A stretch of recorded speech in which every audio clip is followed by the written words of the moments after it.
हिमाचल प्रदेश और गुजरात विधानसभा चुनाव 2022 का आगाज होने जा रहा है। इन दोनों राज्यों में इस साल के आखिर में चुनाव होंगे, जिसको लेकर निर्वाचन आयोग भी तैयारियों में जुट गया है। गुजरात और हिमाचल में बीजेपी सत्ता में है। बीजेपी का सीधा मुकाबला कांग्रेस के साथ है। महंगाई के मुद्दे पर बीजेपी दोनों राज्यों में बैकफुट पर है। तो क्या महंगाई के मुद्दे पर हार जाएगी बीजेपी? देखते हैं ये रिपोर्ट। गुजरात और हिमाचल विधानसभा चुनाव में इस दफा कौन बाजी मारेगा, ये सवाल आम और खास हर किसी के दिल और दिमाग में है। इस दफा के चुनाव में आम आदमी पार्टी भी पूरे दमखम के साथ चुनावी मैदान में है। वैसे सीधा मुकाबला बीजेपी और कांग्रेस के बीच है और दोनों ही राज्यों की सत्ता पर बीजेपी का कब्जा है। गुजरात और हिमाचल में बीजेपी पर महंगाई का मुद्दा भारी पड़ता नजर आ रहा है, क्योंकि जीएसटी लागू होने के बाद से खाने पीने की हर चीज के दाम 4 गुना बढ़ गए।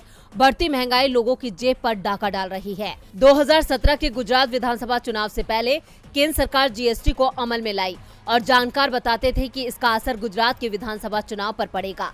2017 में जब नतीजे सामने आए तो बीजेपी सरकार बनाने में तो कामयाब रही, लेकिन सीटों की संख्या में कमी आई और वो कमी साफ तौर पर नजर आ रही थी। 2017 के चुनाव में बीजेपी और कांग्रेस के बीच सीधी लड़ाई थी, लेकिन 2022 के चुनाव में आम आदमी पार्टी भी पूरी तैयारी के साथ चुनावी मैदान में है। सवाल ये है कि क्या इस दफा किसी तरह का बदलाव होगा या पीएम मोदी की लोकप्रियता के सामने कांग्रेस और आप को हार का सामना करना पड़ेगा।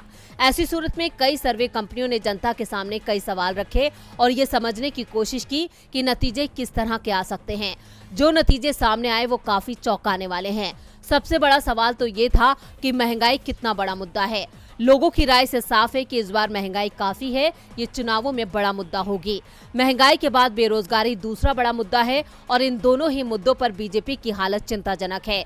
और जब से कांग्रेस ने देश भर में महंगाई के खिलाफ हल्ला बोल किया है, तब से बीजेपी की साख कम हो गई है। हिमाचल में तो सब्जियों के दामों में आग लगी है। हर सब्जी 10 से 15 रुपए किलो महंगी हो गई है और इस पहाड़ी राज्य में बीजेपी सत्ता से बाहर नजर आ रही है।